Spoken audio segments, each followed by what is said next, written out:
ሰላም እንዴት ናችሁ? እኔ ፓፒዮን ነኝ። ይሄ ፓፒዮን ኢምፓየር ኢንሹራንስ ዩሮፕ ቻናል ነው። ያው በቻናላችን ውስጥ ብዙ ፍሬሽማን ኮርሶች አስዌላስ ፋርማሲ ሪሌትድ ኮርሶች እየለቀቅን ቆይተናል። በተለይ ለኤግዚት በሚመች መልኩ ነውና እየለቀቅን ያለነው። ለቻናላችን አዲስ የሆናችሁ ልጆች በእርግጠኝነት ሰብስክራይብ ብታደርጉ አትጸጸቱበትም። በተለይ የደውል ምልክቱንም ብትጫኑት አዳዲስ ቪዲዮዎች ስንለቅ ይደርሳችኋል ማለት ነው። ሶ ዛሬ የምናየው ዩኒት 4 ሞጁል እንትን ሂስትሪን ነው የምናየው። ሂስትሪን ቻፕተር 4ን ስናይ ምንድነው ሰው አሁን ቻፕተር 4 እና ቻፕተር 5 the same ነገር ነው የሚያወሩት ወይም the same የሆነ ኮንሰፕት ወይም the same flow ነው ያላቸው። ግን ምንድነው እሱ ልዩነታቸው? ቻፕተር 4 የሚያወራው የኢትዮጵያን ሂስትሪ በተለይ ፖለቲካል ኢኮኖሚክ ኤንድ ሶሻል ሂስትሪ ኦፍ ኢትዮጵያ from 13th to the beginning of 16th century ነው። ያኛው ደግሞ እስከ 18ኛው ክፍለ ዘመን ነው። ከ16ኛው እስከ 18ኛው ክፍለ ዘመን ማለት ነው። ስለዚህ በዚህኛው ቻፕተር 4 ላይ ከ13ኛው ክፍለ ዘመን እስከ 16ኛው ክፍለ ዘመን በተለይ ከ1200 ከሰለሞኒክ ዳይነስቲ starting from the end of the ዛጉዌ ዳይነስቲ ወይም from the starting of the beginning of restored Solomonic dynasty up to 16th century ያለውን ታሪክ ነው እዚህ ጋር የምናየው ማለት ነው። ከ16ኛው ክፍለ ዘመን ማለት ነው። በተለይ 1636 17ኛው ክፍለ ዘመን እነዚህ ከ16 በኋላ ያሉት 1600 በኋላ ያሉት እስከ 18ኛው ክፍለ ዘመን ያለውን ደግሞ በሚቀጥለው በቻፕተር 5 ላይ ነው የምናየው ማለት ነው። ሜን ልዩነታቸው ይሄ ነው እና ይሄ ቻፕተር ምንድነው እሱ የሚያወራው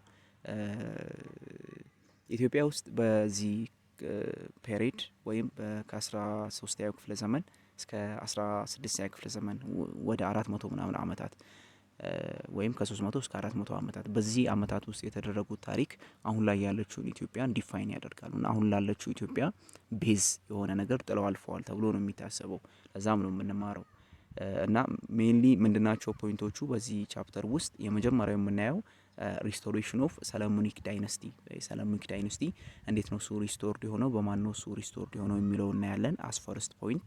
ዜን ሰክሰሽን ፕሮብሌም አለ ከሰለሞኒክ ዳይነስቲ ሪስቶርድ ከሆነ በኋላ በኢኮኖ አምላክ ከተመለሰ በኋላ ለማስቀጠል የሰለሞኒክ ዳይነስቲን ለማስቀጠል በተለይ በነ ወንድም ረአድ ጊዜ እስከ ወንድም ረአድ እስከነበረበት ጊዜ ሰክሰሽን ፕሮብሌም ነበር። በተለይ ከ1294 እስከ 1299 ድረስ በነበረው ፔሪድ ውስጥ ሀይ የሆነ ሰክሰሽን ፕሮብሌም ነበር። ያ ሰክሰሽን ፕሮብሌም በ1300 በወንድም ረአድ አማካኝነት አምባግሸን ላይ ሮያል ፕሪዝን በማዘጋጀት የነገስታት ልጆች ወይም የመንገስ መብት ያላቸው ብለድ ላይን ያላቸው ልጆች ተይዘው አምባግሸን ላይ የሚታሰሩበት ስነ ስርዓት ማለት ነው። ቴሪቶሪያል ኤክስፓንሽን ሶስተኛው ነጥብ ነው ማለት ነው። ቴሪቶሪያል ኤክስፓንሽንም በሜንሊ በሶስት ነው የምንከፍለው። የመጀመሪያው የክርስቲያን ኪንግደም እንዴት ነው ኤክስፓንድ ያደረገው ሚለውን እናያለን። በተለይ ከአምደ ጽዮን ጋር ተያይዞ ያለውን ዘን ሙስሊም ሱልጣኔቶች እንዴት ነው ኤክስፓንድ ያደረጉት የሚለውን ኤክስፓንሽን ኦፍ ሙስሊም ሱልጣኔት አስ ዌል አስ ኤክስፓንሽን ኦፍ ክርስቲያን ኪንግደም ካየን በኋላ ቴሪቶሪያል ኤክስፓንሽን ቢኮዝ ኦፍ ፖፑሌሽን ሙቭመንት የሚለውን ደግሞ አሰርድ እናያለን ማለት ነው። ዘን ኢቫንጀላይዜሽን የምንለውን እናያለን። ይሄ በተለይ በዚህ ዘመን ቤተክርስቲያን ወይም ቸርች እና ስቴት አንድ ላይ ኮኦፕሬት አድርገው ስለሆነ የሚሰሩት ቴሪቶሪያሊ ኤክስፓንድ ሲያደርጉ ሙስሊም ስልጣኔቶችም ይሁኑ ክርስቲያን ኪንግደሞች ኤክስፓንድ በሚያደርጉበት ጊዜ ተያይዞ ሃይማኖታቸውን በዛ ልክ ይሰብኩ ነበርና ዜር ወር ኢቫንጀላይዜሽን ፕሮሰስ ነበር ማለት ነው። እና ከዚህ ከመስበክም ውጪ ደግሞ አንዳንድ ሪሊጂየስ ሙቭመንቶች ነበሩ። በተለይ የኤዎስጣቴዎስ እና የደቂቀ እስጢፋኖስ ሪሊጂየስ ሙቭመንቶች ነበሩ። እሱን አንደር ኢቫንጀላይዜሽን የምናይ ይሆናል። ዜን የመጀመሪያው ነጥብ ምን አልኳችሁ? ሰለሞኒክ ዳይነስቲ። ሁለተኛው ነጥብ ሰክሰሽን ፕሮብሌም ላይ እናያለን። ሶስተኛው ነጥብ ቴሪቶሪያል ኤክስፓንሽን፣ አራተኛው ነጥብ ደግሞ ኢቫንጀላይዜሽን። ዜን አምስተኛው ነጥብ ኢንተራክሽን ነው። ይሄ ኢንተራክሽን within the peoples interaction between the people and the state as well as interaction between the state and foreign countries የሚለውን በአምስተኛው ነጥብ እናያለን ማለት ነው። ሶ ሜንሊ ይሄ ቻፕተር እነዚህን አምስቱ ነጥቦች ነው ያሉት ማለት ነው። ስለዚህ አሁን ወደ መጀመሪያው ነጥብ እንሄዳለን ማለት ነው፣ ወደ ሰለሞኒክ ዳይነስቲ።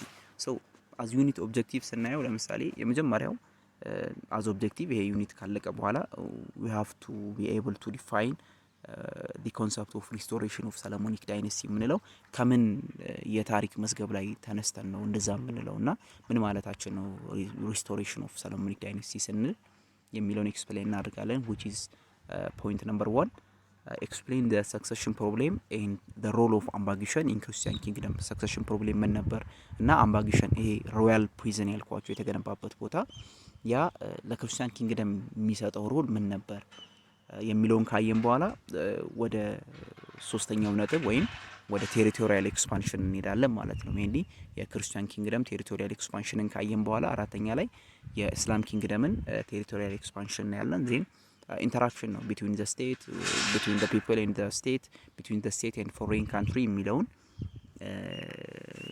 ስቴት እናደርጋለን ማለት ነው ሶ የመጀመሪያው ነጥብ restoration of Solomonic dynasty ነው ሶ ምንድነው ሶ አስታሪክ አሁን ምን ተብሎ ነው የሚታሰበው የሶሎሞኒክ ዳይናስቲ ዘራው ይሄ ሀረጉን ያገኘው ከመጀመሪያው የሚኒሊክ ዘፈርስት ከሚባለው ሰው ነው የዘር ሀረጉ የሚመዘዘው ተብሎ ነው የሚታሰበው ይሄ ምንድነው እሱ በድሮ ጊዜ ሰለሞን ንጉስ በነበረበት ጠቢቡ ሰለሞን ንጉስ በነበረበት ጊዜ ንግስት ሳባ ወደ ሰለሞን ሄዳ ልጅን ትወልዳለች እና የንግስት ሳባና የንጉስ ሰለሞን የእስራኤላዊው ንጉስ ሰለሞንና የኢትዮጵያዊቷ የንግስት ሳባ ልጅ ሚኒሊክ ይባላል ማለት ነው ከዛም ከሚኒሊክ ዘፈርስት ይሄ ሚኒሊክ ዘሰከንድ ሳይሆን ሚኒሊክ ዘፈርስት ከዛ የሚመጡት እያንዳንዱ በለደላይኖች ሰሎሞኒክ ዳይናስቲ ወይም ደግሞ ይሄ ኢትዮጵያን ከእስራኤላውያን ጋር የሚያገናኝ አይነት ታሪክ ነው እና ያ ነው ሰሎሞኒክ ዳይናስቲ የምንለውና ያ ዳይናስቲ ለረጅም ጊዜ የአክሱማይት ኪንግደም ሲመራ ቆይቷል እና the last ruler of አክሱማይት ኪንግደም የሚባለው ድልናኦድ ነው እና የድልናኦድ ልጅ መሶበ ወርቅ የምትባል ነችና መሶበ ወርቅን ማን ያገባታል ይምራነ ክርስቶስ ያገባታል ያገው ሰው ማለት ነው ይምራነ ክርስቶስ ያገባታል እና ይምራነ ክርስቶስና መሶበ ወርቅ የላስት ሩለር ኦፍ የድልናኦድ ልጅ ማለት ነው ሁለቱ ከተጋቡ በኋላ ያለው ነው በይምራነ ክርስቶስ የተጀመረው ዛጉዌ ዳይናስቲ ነው ማለት ነው ዘን ዛጉዌ ዳይናስቲ ኢንተረፕት አድርጓል ወይም ይሄን ዛጉዌ ዳይናስቲ ሰሎሞኒክ ዳይናስቲዎች ምን ብለው ያስቡታል ሊጅቲሜት የሆነ ወይም ህጋዊ ያልሆነ እንትን የንጉስ ስርዓት ይሉታል ምክንያቱም ከዳይሬክት ከእንትን አልወረደም በሚል ሐሳብ ማለት ነውና ለዛም ነው የሰሎሞንን ዳይናስቲ ድጋሚ ሪስቶር እናድርገው ብሎ ይኩኖ አምላክ የተነሳው ማለት ነው ይሄ ሰሎሞኒክ ዳይናስቲ ሪስቶርድ የሆነው ሜንሊ በይኩኖ አምላክ ነው ለመጀመሪያ ጊዜ ሪስቶር የተደረገውና ከይኩኖ አምላክ አንስቶ እስከ ኃይለ ሥላሴ ዘፈርስት ድረስ ያለውን ዘመን ሰሎሞኒክ ዳይናስቲ እንለዋለን ማለት ነው እስከ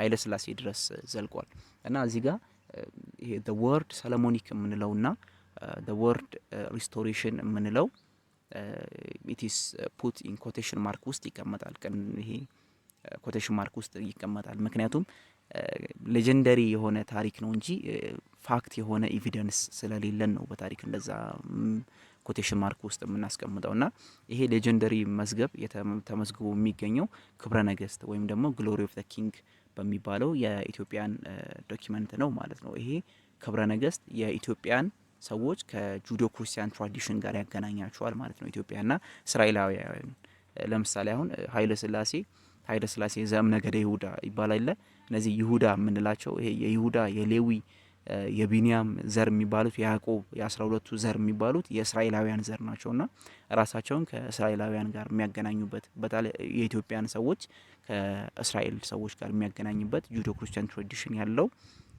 የተጻፈበት ነው ክብረ ነገስት ከዛ የታሪክ መዝገብ ነው ይሄንን ሐሳብ ወይም ኮንሰፕት ኦፍ ሰሎሞኒክ ዳይናስቲን የምንወስደው ማለት ነው so this is all about the concept of Solomonic dynasty the first point ይሄ ነበር the second point ያልነው succession problem ነው so Solomonic dynasty አንዴ ይኩኖ አምላክ ከወሰደ በኋላ succession problemዎች ነበሩ following the end of the reign of ይኩኖ አምላክ in 1285 political instability caused by a constant power struggle among his son and grandson for succession occurred በተለይ ይኩኖ አምላክ ልክ ሲጨርስ ንግስናውን ከይኩኖ አምላክ በኋላ በይግባጽዮን በነገሰ ጊዜ በይግባጽዮን ልጆች 5 ልጆች አሉት ይግባጽዮንና በእነዚህ በአምስቱ ልጆች መካከል ሀይ የሆነ የፓወር ስትረግል ነበር፣ ስልጣን ሽሚያ ነበር፣ ሽኩቻ ነበር እና ይሄ የስልጣን ሽኩቻ በጣም ሀይሊ እንደነበር የምንረዳው ደግሞ ይግባጽዮን ለኢጂፕት ሱልጣኔቶች አዝዌላስ ለአሌክሳንድሪያው ፓትርያርክ በጻፈው ደብዳቤ በ1285 እስከ 94 የነበረ ንጉስ ነው። ያኔ በጻፈው ለኢጂፕት ሱልጣኔቶችና ለአሌክሳንድሪያው ፓትርያርክ በጻፈው ደብዳቤ ነው ይሄንን የምንረዳው ማለት ነው። በተለይ እነዚህ በአምስቱ ሰንስ the 5 sons of ይግባጽዮን የምንላቸው they reigned from 1294 up to 1299 እነዚህ በእነዚህ በአምስቱ መካከል 5 አመታት ውስጥ ሀይ የሆነ ፓወር ስትረግል የታየበት የስልጣን ሽኩቻ የታየበት ዘመን ነበር ማለት ነው። ይሁን እንጂ በ1300 በወንድም ረአድ አማካኝነት ሮያል ፕሪዝን በመሰራቱ ምክንያት ይሄ ፓወር ስትረግል የሆናክል የስልጣን ሽኩቻ የሆናክል ጋብ ሊል ይችላል ማለት ነው። ጋብ ያለበት ምክንያት ምንድነው? እሱ ይሄ ወንድም ረአድ የምንለው ምን ያደረገ አምባግሸን የምትባል ቦታ ላይ ሮያል ፕሪዝን ገነባና በዚህ ሮያል ፕሪዝን ውስጥ የንጉስ የዘር ሀረግ ያላቸው ሰዎች ይታሰሩበታል ማለት ነውና አንዱ መርቶ እስኪያበቃ ድረስ ሌላኛው እንዳያምጽ እዛ ሮያል ፕሪዝን ውስጥ ታስሮ ይቆያል ማለት ነውና የሚጠበቀው ደግሞ በጣም ሎያል በሆኑ ሶልጀሮች ነው ማለት ነው።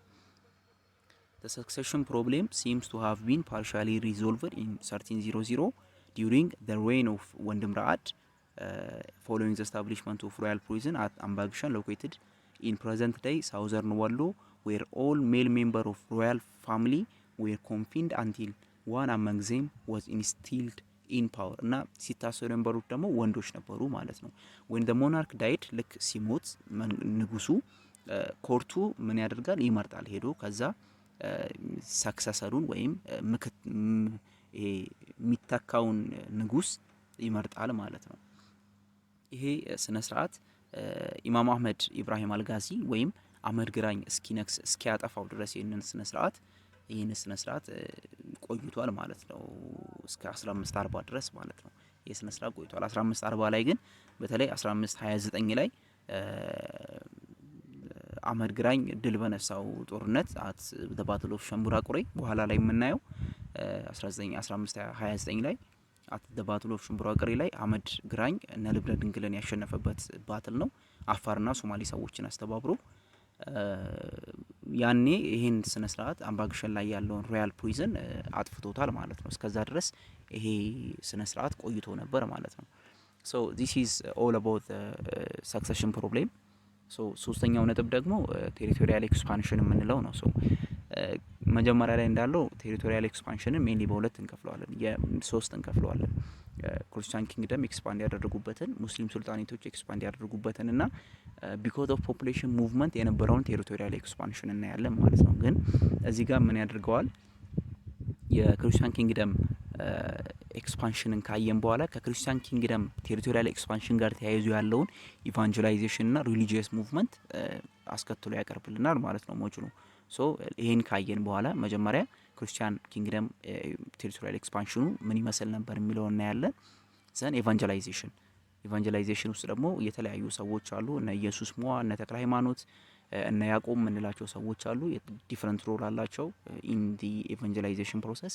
ዜን ናት ኦንሊ ኢቫንጀላይዜሽን መስበክ ብቻም ሳይሆን ግን ሜንሊ ሁለት ሪሊጂየስ ፕሮሰሶች ነበሩና እነዚህ ሪሊጂየስ ሙቭመንቶች ኤዎስጣቴዎስ እና የደቂቀ እስጢፋኖስ ሪሊጂየስ ሙቭመንት እናያለን። ከዛን በዚህ ዘመን ሃይስት የሆነ ሪሊጂየስ ሪፎርም በማድረግ የሚታወቀው ደግሞ ዘርዓ ያዕቆብ ስለነበረ ስለ ዘርዓ ያዕቆብ ከሪሊጂየስ ሪፎርም ጋር ተያይዞ የሰራውን ስራ እናያለን። ከዛም በኋላ ነው ወደ ሙስሊም ሱልጣኔቶች ቴሪቶሪያል ኤክስፓንሽን የምንሄደው ማለት ነው። from 1270 until establishment of Gondar in 1636 medieval monarch had no permanent capital እስከ ጎንደር የጎንደር ሲቲ ጎንደር እስክትገነባ ድረስ እነዚህ ነገስታት ቋሚ የሆነ ቦታ አልነበራቸውም። ከቦታ ቦታ እየተንቀሳቀሱ ነበር የሚመሩት ማለት ነው። ቋሚ የሆነ ቦታ አልነበራቸውም። the center of restored dynasty was in medieval አምሃራ። ይሄ ሪስቶርድ የሆነው የሰሎሞኒክ ዳይነስቲ ሴንተሩን ያደረገው ዛሬ ላይ አምሃራ ብለን ሳውዝ ወሎ ዛሬ ላይ ሳውዝ ወሎ የምንላት አራውንድ ሌክ ሀይቅ ነበር ሴንተር አድርጎ የሚኖረው ማለት ነው። ሃይቨር ኢት ግራጁዋሊ ሺፍትድ ሳውዝ ዋርድ ቱ ዘ ዲስትሪክት ኦፍ መንዝ ግን ሌክ ሀይቅ ላይ ወይም ደግሞ የዛሬዋ ሳውዝ ወሎ ላይ ቢሆንም ሴንተሩ የነበረው ቀስ በቀስ ግን ይሄ ሪስቶርድ የሆነው የሰለሞኒክ ዳይነስቲ ዲስትሪክቱን ወደ መንዝ ወደ ቱጋለት ቡልጋ አስዌላስ ወደ እንጦጦ የረር ውጫጫ ፉሪ እስከ ዝቋላ ማውንቴን ድረስ ግዛቱን ማስፋፋት ችሏል ማለት ነው። አፍተር ካሚንግ ቱ ፓወር ይኩኖ አምላክ ኢምባርክድ ኦን ኮንሶሊዴቲንግ ሂዝ አውቶሪቲ ስራው ዘ ኢምፓየር ኢን ዚስ ሪጋርድ ሂ ኪውክሊ ሰብዲዩድ ኢፋት ዘ ሙስሊም ሴንተር አጀሰንት ቱ ሸዋ። ይኩኖ አምላክ ልክ ወደ ስልጣን ሲመጣ ሰለሞኒክ ዳይነስቲን ሪስቶር ሲያደርገው ምንድነው እሱ ያደረገው የነበረውን የክርስቲያን ቴሪቶሪ መጠበቅ ብቻ ሳይሆን ሌሎችንም በተለይ ቴሪቶሪያል ኤክስፓንድ ማድረግ ጀመረና የመጀመሪያ ታርጌት ያደረገው ኢፋትን ነው። ኢፋት ከሸዋ ጎን የምትገኝ የሙስሊም ሱልጣኔቶች በብዛት የሚገኙባት ሀገር ነች፣ ቦታ ነች ኢፋት ማለት ነው። እና ሴንተርም ጭምር ነች ኢፋት። ያቺን ኢፋትን ነው መጀመሪያ ሰብዲዩድ ያደረገው ማለት ነው። ዘን ግን ኢፋትን ብቻ ጨመረ እንጂ ስቲል ግን አምደ ጽዮን እስኪመጣ ድረስ የክርስቲያን ኪንግደም ቴሪቶሪያል ሊሚት የነበረው እስከ ፕሬዘንት ዴይ ትግራይ፣ ላስታ፣ ሚድቫል አምሃራ፣ ሸዋ ነው ማለት ነው። ግን አምደ ጽዮን ከመጣ በኋላ በጣም the most warriorist and the most expansionist ክርስቲያን ኪንግደም ከተባለ አምደ ጽዮን ነው ማለት ነው። አምደ ጽዮን ነው የክርስቲያን ኪንግደም ቴሪቶሪን በጣም በብዛት ያስፋፋው ማለት ነው። በይኩኖ አምላክ ጊዜ ኢፋትን ነው የጨመረው which is adjacent to ሸዋ። ግን አምደ ጽዮን ግን ብዙ እስከ ኢቨን እያንዳንዱን ትሬድ ሩቶች የንግድ ማዕከሎች የንግድ እንትኖች የባህር በሮች ጭምር የተቆጣጠረ ንጉስ ነው በጊዜው ላይ ማለት ነው አምደ ጽዮን። እና አምደ ጽዮን was the first Solomonic king who embarked on a policy of wider and rapid territorial expansion. His main motive of expansion were economic and political እና የአምደ ጽዮን ሜን ሞቲቭ ሪሊጂየስ ሞቲቭ አልነበረም ኤክስፓንድ ሲያደርግ ማለት ነው። the main motive for the expansion of the Solomonic king led by አምደ ጽዮን was political and economical aim ነበረው ማለት ነው። to control the trade routes and seize territories ቴሪቶሪዎችን መያዝ as well as controlling trade routes because of the political and the economic power የነበረው ሀሳብ ነው ማለት ነው። ይህ አምደ ጽዮን የምንለው ሰውዬ ማለት ነው ንጉስ ማለት ነው። ሌላው ሂዝ ሜን ሞቲቭ እንዳልኳችሁ ኢኮኖሚክ ኤንድ ፖለቲካል ነው። the Christian kingdom controlled extensive territories during the reign of Imperial አምደ ጽዮን. the period also witnessed the expansion of trade leading to the flow of commodities to the coast following the major routes ማለት ነው። ቅድም እንዳለው at this period ነው ክርስቲያን ኪንግደም the most በጣም widely expanded የሆኑት ማለት ነው። እና በዚህ በአምደ ጽዮን ጊዜ እስከ የት ድረስ ሄደዋል? እስከ ጎጃም ድረስ፣ እስከ ቢዛሞ ድረስ፣ እስከ ቤተ እስራኤልን በተለይ በዳሞት ይሄ በዳምቢያና በተከዜ ሪቨር መካከል የምትገኝ ዳሞትን ሬድ ሲ ኮስትን ጨምሮ ተቆጣጥረዋል ማለት ነው። to consolidate the control of Christian state over the provinces of the north extending to the coastal areas of መሰዋ አምደ ጽዮን gave እንደርታ እና ግን ኤክስቴንድ በሚያደርግበት ጊዜ ኤክስፓንድ በሚያደርግበት ጊዜ አንዳንድ ችግሮችም ገጥመውት ነበር ወይም ሬዚስታንት ገጥመውት ነበር። በተለይ ስቲፍ የሆነ ሬዚስታንት ከሸዋ እና ከኢፋት ሰዎች ገጥመውት ነበር። ያ ብቻ አይደለም ምን ተብሎ የሚታመናል ሸዋና ኢፋት ብቻ ሳይሆኑ አምደ ጽዮን ሲቃወሙ የነበሩት እንደርታ ላይ በይበቃ ጊዜ በ1320 በይበቃ ጊዜ የሚመራ ግሩፕም እንደርታ ላይ ይቃወመው ነበርና በዚህ ምክንያት ምን አደረገ አምደ ጽዮን እንደርታ ላይ ሚስቱን ብሌን ሳባን ሾማትና ልጁን ደግሞ ትግራይ ላይ ባህር ሰገድ ይባላል ትግራይ ላይ ሾመው ማለት ነው። እሱ ደግሞ ፕሬዘንት ዴይ ኤርትራ ላይ ዙፋኑን አስቀመጠ ማለት ነው። however ባህር ሰገድ the son of አምደ ጽዮን became the governor of ትግራይ ማለት ነው። in the south east Muslim Sultanate paid tributes to the Christian kingdom. in the south ጉራጌ speaking areas and a few of Omotic kingdom like እነ ወላይታ ጋሞን ጨምሮ ለክርስቲያን ኪንግደም ግብር ይገብሩ ነበር በጊዜው ላይ ማለት ነው። አንደር ዘ ኢንፍሉዌንስ ኦፍ ክርስቲያን በተለይ አንዳንድ የኦሞቲክ ቋንቋ ተናጋሪዎች ሳይቀሩ የክርስቲያን ኪንግደም ኢንፍሉዌንስ ስር ወድቀው ነበር በጊዜው ላይ ማለት ነው። አምደ ጽዮን ዋዝ ኢን ፉል ኮንትሮል ኦፍ ኦል ዘ ትሬድ ሩትስ ኤንድ ሶርስ ኦፍ ትሬድ ኦፍ ኢትዮጵያን ሪጅን ኢን ኤርሊ 1330 በተለይ እነዚህ ኤርሊ 1330 ላይ አምደ ጽዮን ሙሉ ትሬድ ሩቶችን የንግድ መግቢያ በሮችን እና የንግድ ሴንተሮችን ሙሉ በሙሉ ተቆጣጥሯቸው ስለነበረ ሀይሊ በጣም ፓወርፉል ነበር በጊዜው ላይ ማለት ነው። እና የአምደ ጽዮንን እዚህ ምስል ላይ እንደምታዩት ይሄ በነጩ ያለው ክርስቲያን ኪንግደም ቴሪቶሪያል ኤክስፓንሽን ነው ማለት ነው። ክርስቲያን ኪንግደም ሆልድ ያደረገው ቦታ ነው በጊዜው ላይ ማለት ነው። እና ቀስቱ የምታሳየው እቺ ምልክት ቀስቷ ሙቭ ያደረገበት ይሄ የተንቀሳቀሰበትን ዳይሬክሽን ነው የሚያሳየን። አምደ ጽዮን የተንቀሳቀሰበትን ዳይሬክሽን እና ይሄ ጥቁሩ ደግሞ የሙስሊም ሱልጣኖቶች የያዙት ቦታ ሲሆን ሼድድ የሆነው ፓርት ደግሞ ኤሪያስ ኦፍ ትራዲሽናል ሪሊጅን ያሉበት ቦታ ነው ማለት ነው። እስከ ዳሞት እስከ ኢናሪያ ቅድም እንዳለው እስከና አገው ድረስ ሙሉ ጎጃምን ጨምሮ ሙሉ ተቆጣጥሮ ነበር ማለት ነው አምደ ጽዮን። ሶ ዲስ ኢዝ ኦል አባውት ስለ ቴሪቶሪያል ኤክስፓንሽን ኦፍ ክርስቲያን ኪንግደም ስናወራ አፍተር ሰለሞኒክ ዳይነስቲ ሪስቶር ካተደረገ በኋላ ይኩኖ አምላክ ሜንሊ የመጀመሪያውን ጎል ማንን ያደረገው አለን? ይፋትን አይደለ? ከዛ በኋላ ደግሞ ከይኩኖ አምላክ በኋላ ሀይሊ በጣም the most warriorist and the most expansionist ክርስቲያን ኪንግደም የሚባለው ማን ነው? እሱ አምደ ጽዮን አይደል? አምደ ጽዮን ደግሞ ብዙ እነ ዳሞትን ጨምሮ የኦሞቲክ ቋንቋ ተናጋሪዎችን ጨምሮ አብዛኞቹን ቴሪቶሪ እያንዳንዱን ትሬድ ሩቶች ይፋትን ሸዋን ጨምሮ ሙሉ ተቆጣጥሯቸው ነበር ማለት ነው። ሶ ይሄ ነበር ክርስቲያን ኪንግደም ኤክስፓንሽን ቴሪቶሪያል ኤክስፓንሽን የነበረው እና ከዚህ ከቴሪቶሪያል ኤክስፓንሽን ጋር ተያይዞ የሚመጣው ደግሞ ኢቫንጀላይዜሽን ነው። ኢቫንጀላይዜሽን ብቻም አይደለም፣ አንዳንድ ሪሊጂየስ ሙቭመንቶች አሉ። አዝዌላስ ከሪሊጂየስ ሙቭመንት እና ከኢቫንጀላይዜሽን ጋር ደግሞ ስናወራ በጊዜው ላይ ዘርዓ ያዕቆብ የኢትዮጵያ ኦርቶዶክስ በተለይ የኦሲ ላይ ኢትዮጵያን ኦርቶዶክስ ተዋሕዶ ቤተክርስቲያን ላይ በጣም ብዙ ሪፎርሞችን ያደረገ ንጉስ ነውና የሱን ሪሊጂየስ ፓርት ወይም የሱን ሪሊጂየስ አስፔክቱን እናየዋለን ማለት ነው። ሶ ኢቫንጀላይዜሽን ወደሚለው ኮንሰፕት ስንመጣ ክርስቲያኒቲ had a long history of expansion.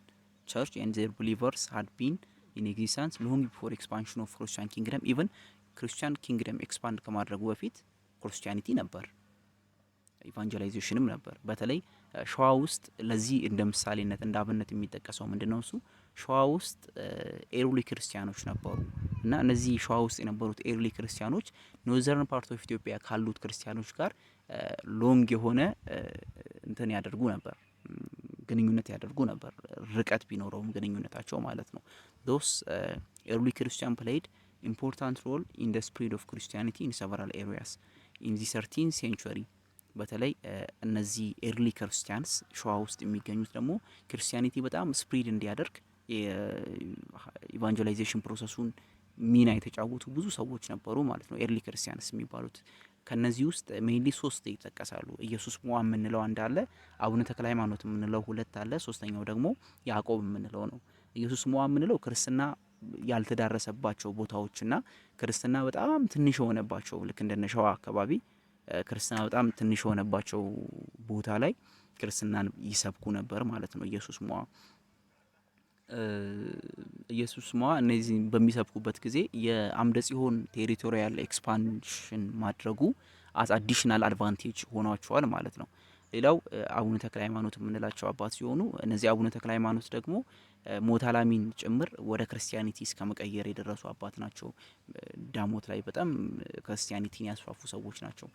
ያዕቆብ የምንለው ደግሞ ክርስቲያኒቲን ወደ ተለያዩ የሸዋ ግዛቶች ወደ እነ ዳሞት፣ ወደ ኢናሪያ፣ ወደ ቅልአት፣ መርሃቢቴ፣ ሞረት ምናምን ወደ ምንላቸው ወደ ሸዋ ግዛቶች ያስፋፋው ሰው ያዕቆብ ይባላል ማለት ነው። ስለዚህ 3 ሰዎችን አየን ኢቫንጀላይዜሽን ላይ።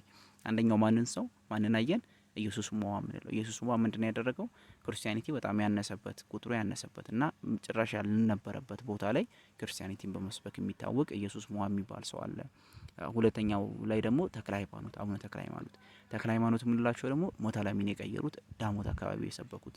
ሶስተኛው ደግሞ ያዕቆብ የምንለው ወደ ሸዋ አካባቢ ክርስቲያኒቲን ያስፋፉት ማለት ነው። ግን መስበክ ብቻ ሳይሆን አንዳንድ ሪሊጂየስ ሙቭመንቶችም ነበሩ በጊዜው ላይ እና ሜይንሊ ሪከርድ የተደረጉት ሁለት ሙቭመንቶች ናቸው። የኤዎስጣቴዎስ ሙቭመንት እና የደቂቀ እስጢፋኖስ ወይም እስጢፋኖሳይተስ የምንለው ሙቭመንት ነው ማለት ነው። የኤዎስጣቴዎስ ሙቭመንት በጊዜው ላይ ሞናስቲዝም ቢካም ኤ ዶሚናንት ፕራክቲስ ኢን ኢትዮጵያን ኦርቶዶክስ ቸርች ኢን ሚድ 13 ሴንቹሪ በ13ኛው ክፍለ ዘመን አካባቢ ላይ የምንኩስና የገዳም ህይወት በጣም ዶሚናንት የሆነበት ዘመን ነው። 13ኛው ክፍለ ዘመን ኢትዮጵያ ውስጥ መንኩስና በጣም የተስፋፋበት ዘመን ነው። the period witnessed development of monasticism and religious movement of which the major one was ኤዎስጣቴዎስ movement named after the founder እና ይሄን ኤዎስጣቴዎስ ሙቭመንት ኤዎስጣቴዎስ ሙቭመንት ተብሎ የተጠራው ከሙቭመንቱን ያስጀመረው ኤዎስጣቴዎስ የሚባል ሰው ስለሆነ ነውና ኤዎስጣቴዎስ የዛሬዋ ሰራኤ ወይ የዛሬዋ እስራኤል ማን ነው የዛሬዋ ኤርትራ ወይም ሰራኤ በምትባል ቦታ ላይ የራሱን ይሄ የገዳማውያን ህብረት በመፍጠር የራሱን ትምህርቶች ያስተምር ነበር ማለት ነው። እና ብዙ ተከታዮችን አፍርቶ ነበር በአት ዛት ታይም ማለት ነው። ኤዎስጣቴዎስ established his own monastic community in Sarai in present day Eritrea. There he was joined by many students and taught until about 1337.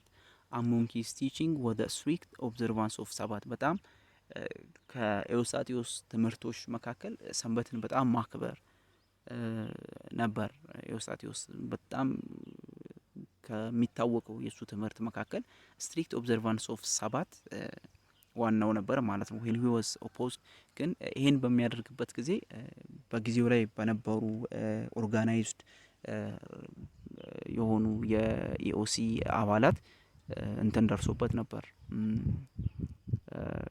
ሬዚስታንስ ደርሶበት ነበር ወይም ደግሞ ተቃውሞ ገጥሞት ነበርና በዚህ በገጠመው ተቃውሞ ምክንያት ወደ ካይሮ ሊሰደድ ችሏል ማለት ነው። ይሁን እንጂ ኤዎስጣቴዎስ ሰራይ ወይም ኤርትራ ውስጥ በደረሰበት ተቃውሞ ወደ ካይሮ ይሄድ እንጂ ካይሮም በደረሰበት ጊዜ ግን ተመሳሳይ የሆነ እዛ ካይሮ በነበሩ ኢትዮጵያውያን ተመሳሳይ ተቃውሞ ደርሶበት ነበር ማለት ነው። ግን በጣም የሚገርመው ኤዎስጣቴዎስ ልክ ኢትዮጵያን ለቆ ሲሄድ ይሄ ሙቭመንት ይመራ የነበረው በአባ አብሳድ በሚባል አባት ነበርና አባ አብሳድ they tried their best to maintain the momentum but they failed ምክንያቱም ኤዎስጣቴዎስ ከወጣ በኋላ ኢትዮጵያን ለቆ ከሄደ በኋላ ሙቭመንቱ በጣም ዊክን ሆኖ ነበርና ዊክን ሆኖ ግን አልቀረም።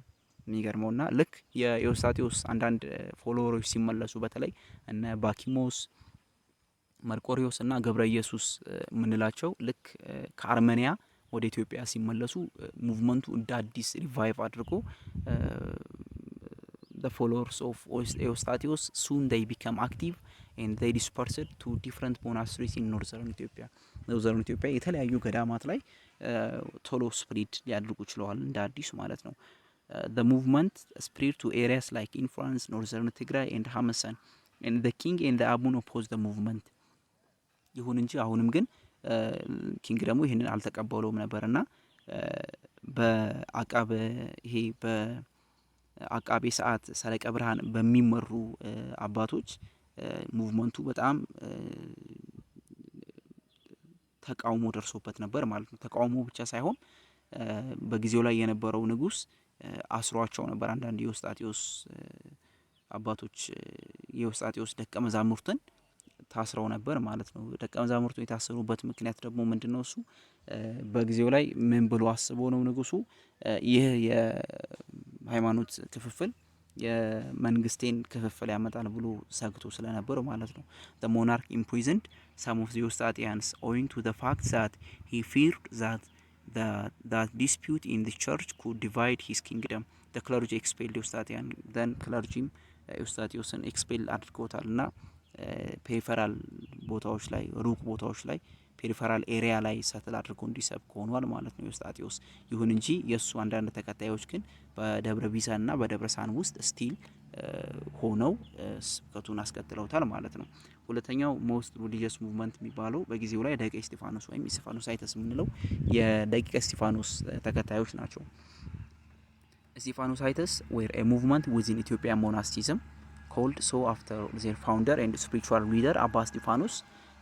The movement rose to prominence in the 15th century and continued until 16th century. ስጢፋኖሳይተስ የምንለው ሙቭመንት ከ15ኛው ክፍለ ዘመን እስከ 16ኛው ክፍለ ዘመን የቀጠለ ሙቭመንት ሲሆን 16ኛው ክፍለ ዘመን ላይ ግን ወደ ኢኦሲ ተቀላቅሏል። ይሄ ስጢፋኖሳይተስ የምንለው ሙቭመንት ማለት ነው። ከመቀላቀሉ በፊት ግን ምንድነው እሱ ስጢፋኖስ አባ ስጢፋኖስ ምን ብለው ነው የሚያምኑት? ስቴትና ቤተክርስቲያንና መንግስት መለያየት አለባቸው ብሎ ነው የሚያምኑት አባ ስጢፋኖስ። እና ያ ብቻም ሳይሆን ሮያል ሱፕሪማሲ የሚባል ታሪክ የለም። ምንም አይነት ሮያል ሱፕሪማሲ የለም። ሁሉም ሰው እኩል ነው፣ እግዚአብሔር እይታ ሁሉም ሰው እኩል ነው ብለው ነው የሚያምኑት። እና ስትሪክት የሆነ አብስቴነንስ ሰልፍ ሰብስቴነንስን የሚከተሉ ሰዎች ናቸው፣ የሚከተሉ አባቶች ናቸው አባ ስጢፋኖስ ምንላቸው ማለት ነው። በዚህ ምክንያት በጊዜው ላይ አባ ስጢፋኖስ በነበረበት ጊዜ ዘራ ያዕቆብ ነበርና ዘራ ያዕቆብ ደግሞ በጣም ሪሊጂየስ ኢኒሺዬቲቭ ነበረ፣ ወይም ሪሊጅኑን ኢኦሲን በጣም የማደስ ሪፎርም የማድረግ የማስተካከል ስራዎችን እየሰራ ስለነበር ከዘራ ያዕቆብ ጋር ሊጋጭ ችሏል ማለት ነው። ከመጀመሪያው ስንጀምር አባ ስጢፋኖስ በነበረበት ገዳም ሊቀበሉት አልወደዱም ብዙዎቹ። ነገር ግን ሌሎች ገዳማት ውስጥ የአባ ስጢፋኖስን ሀሳብ የሚቀበሉ ሰዎች እየበዙ መጡና አባ ስጢፋኖስ ልክ ለኮርት ሲቀርብ አቡነ ተክለ ሃይማኖትን ጭምር አሳምኖት ነበር፣ ተክለ ሃይማኖትን ጭምር አሳምኖት ነበር ማለት ነው በሀሳቡ። ተክለ ሃይማኖት ጭምር አጼ ተክለ ማርያም አጼ ተክለ ማርያም ጭምር አምኖ ነበር ማለት ነው በስጢፋኖስ ትምህርት። ነገር ግን ሂ ኮላይድድ ዊዝ ዘራ ያዕቆብ ከዘራ ያዕቆብ ግን ኮላይድድ አድርጎ ተጋጭተው ነበር። ምክንያቱም ስጢፋኖስ አፒርስ ቱ ሃቭ ዲስፕሩቭድ ኦፍ ዘ ኢምፔሪየርስ ሪሊጅን ኢኒሺዬቲቭስ የኢምፔሪየሩ ዘራ ያዕቆብ ሪሊጂን በጣም ሪፎርም ማድረግ ይፈልግ ነበርና ዘራ ያዕቆብ ሪሊጂየስ ኢኦሲን በጣም ሪፎርም ማድረግ እፈልጋለሁ ሲል ስጢፋኖስ ግን አይ ልክ አይደለም፣ ምንም አይነት ስቴትና ሪሊጅን ኢንተራክት ማድረግ የለባቸውም እና በተለይ ደግሞ ስቴት ሱፕሪማሲ ኦቨር ሪሊጂየስ ፋክተር ኦር ስፒሪቹዋል ማተር አስፈላጊ አይደለም። መንፈሳዊ የሆነው ነገር ለመንፈሳዊያን አባቶች ይተው፣ መንፈሳዊ የሆነው ነገር ላይ መንፈሳዊ በሆኑ ስራዎች ላይ የመንግስት የበላይነት አስፈላጊ አይደለም ብሎ የሚያምን አባት ነበር እና he also rejected royal supremacy and authority in spiritual matter and refused to participate in court judiciary procedures. ዘራ ያዕቆብ then took a very harsh measure against ስጢፋኖሳይተስ allegedly for their opposition of veneration of Saint Mary ማለት ነው። በተለይ veneration of Saint Mary ከሱ ጋር ተያይዞና ላይ በጠቀስናቸው ምክንያቶች የተነሳ ዘራ ያዕቆብ በጣም harsh የሆነ ሜጀር ወስዶበታል ስጢፋኖስ ላይ ማለት ነው። ይሁን እንጂ ዘራ ያዕቆብ ይሄን ያደርግ እንጂ ናኦድ ግን ሞር የስጢፋኖሳይተስ ሀሳብ ተቀባይ ነበርና በዚህም ምክንያት ስጢፋኖሳይተስ ወይም የደቂቀ እስጢፋኖስ ሙሉ አማኞች አባላት ወደ ኢኦሲ ድጋሜ እንዲቀላቀሉ ሚናን ከተጫወቱ ሰዎች መካከል ናኦድ አንዱ ነው ማለት ነው። Despite the importance of Stephanositis movement for the history of Ethiopia, as yet we have neither a comprehensive political history of its background and development, nor a clear idea of its royal geographical scale, historical significance and influence.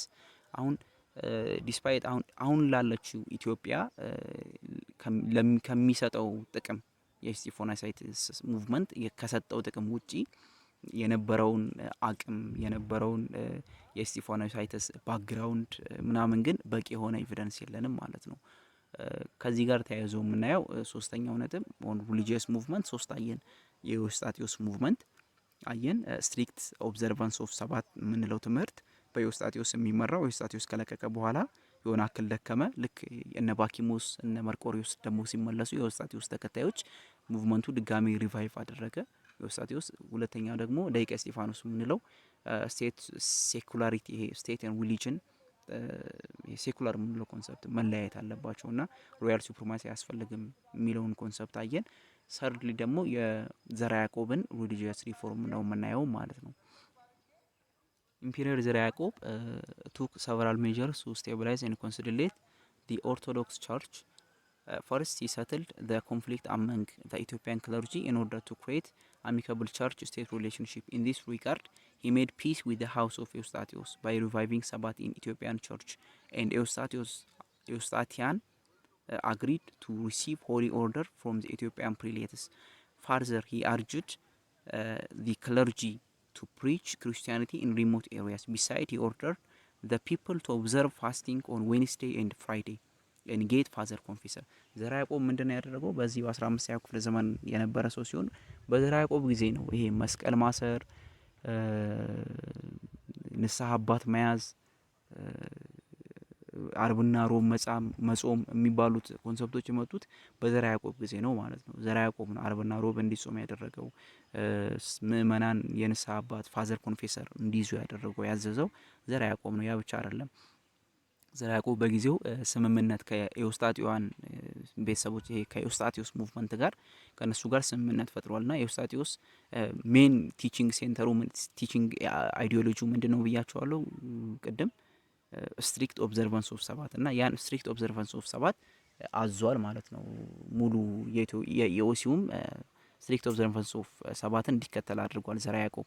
ያን ሲያደርግ የኤዎስጣቴዎስ ሙቭመንት ተከታዮች ሙሉ ሰሚት አድርገዋል። ለሆሊ ኦርደር ኦፍ ኢትዮጵያን ፕሪሌቶች ሰሚት አድርገዋል ትእዛዝን ለመቀበል ማለት ነው። lack of sufficient religious book was another problem at that time, and because of the lack of religious book ራሱ ዘርዓ ያዕቆብ እነ መጽሐፈ ተዓቅቦ ሚስጥር፣ እነ መጽሐፈ ስላሴ፣ መጽሐፈ ምዕላድ፣ መጽሐፈ ብርሃን የሚባሉ መጽሐፍትን ከመጽሐፍ ውጪ ራሱ ጽፏቸዋል። እነዚህ መጽሐፍት አንደኛ እነዚህ መጽሐፈ ብርሃን፣ መጽሐፈ ምዕላድ፣ መጽሐፈ ስላሴ፣ መጽሐፈ ተዓቅቦ ሚስጥር የሚባሉት መጽሐፍት በጊዜው ላይ በዘርዓ ያዕቆብ የተጻፉ መጽሐፍት ነበሩ because of lack of sufficient religious books። ሌላው ደግሞ የተለያዩ በተለይ ተአምረ ማርያም ሀፍ ፓርቱ ከአረቢክ ወደ ግዕዝ የተተረጎመው በዚሁ በዘርዓ ያዕቆብ ምክንያት ነው እና እያንዳንዱ ቸርች ላይብረሪ እንዲከፈት ያደረገውም ዘርዓ ያዕቆብ ነው ማለት ነው። ሶ ዚስ ኢዝ ኦል አባውት ዲ ከክርስቲያን ኪንግደም ጋር ተያይዞ ያሉት ኤክስፓንሽን ቴሪቶሪያል ኤክስፓንሽን ይሄን ይመስል ነበር። በሚቀጥለው ቪዲዮ ስለ ሙስሊም ሱልጣኔትና ስለ ሙስሊም ኤክስፓንሽን ቴሪቶሪያል ኤክስፓንሽን ከትሬድ ጋር ተገናኝቶ ያላቸው ነገሮች እናያለን። then interaction between people and the state, between state and foreign countries የሚለውን እናያለን ማለት ነው። so as recap መጀመሪያ ላይ ምን አየን? ሪስቶሬሽን ኦፍ ሰለሞኒክ ዳይነስቲን አየን። ሰለሞኒክ ዳይነስቲ ሪስቶርድ የሆነው በማን ነው? እሱ በይኩኖ አምላክ ነው። እስከ ማን ድረስ ይቀጥላል? እስከ ኃይለ ሥላሴ ድረስ ይቀጥላል ማለት ነው። then ሮያል ሰክሰሽን ፕሮብሌም ላይ ትልቁ ያየ ነው ሮያል ፕሪዝን በማን ተሰራ? በወንድም ረአድ ሮያል ፕሪዝን የት ነው የሰራው? አምባግሸን ነው የሰራው። ሰክሰሽን ፕሮብሌም ሃይሊ የታየበት መች ነው? በይግባ ጽዮን።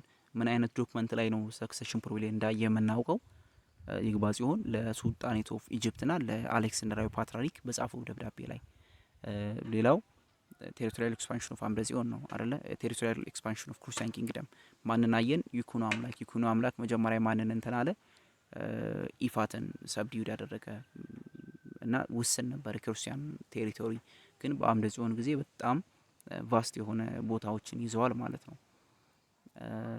ሌላው አምደ ጽዮን ከእንደርታ ላይ ተቃውሞ ሲገጥመው ልጁን ሚስቱን ብሌን ሳባን እዛ ቦታ ላይ ተክቶ ትግራይ ላይ ደግሞ ልጁ ባህር ሰገድ እንዲመራ አድርጓል ማለት ነው። እና ይሄ ምስል ያው ቀደም እንዳልኳችሁ ነው።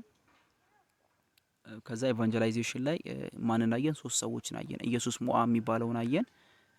ክርስቲያኒቲ ያልተሰበከባቸውና የሌለባቸው ቦታዎች አዝዌላስ በጣም ቁጥራቸው ትንሽ የሆነ ቦታዎች ላይ የሰበከውን ሰው ኢየሱስ ሞዓን አየን። አቡነ ተክለ ሃይማኖት ሞታለሚን ወደ ክርስቲያኒቲ የቀየሩት እና ያዕቆብ ወደ ሸዋ አካባቢ የሰበኩት ማለት ነው።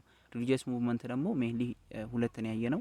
የኤዎስጣቴዎስ ሙቭመንት የኤዎስጣቴዎን ስትሪክት ኦብዘርቫንስ ኦፍ ሰባት የምንለው ደን ደቂቀ እስጢፋኖስ ደግሞ የምንለው ሴኩላሪቲ ኤንድ ኢኳሊቲ ኤንድ አውቶኖሚ ፍሮም ሴኩላር አውቶሪቲስ ሰልፍ ሰብስቴነንስ ምንለውን አይተናል ማለት ነው። እና የዘርዓ ያዕቆብ ሪሊጂየስ ሪፎርሞች መጽሐፍትን ጽፏል።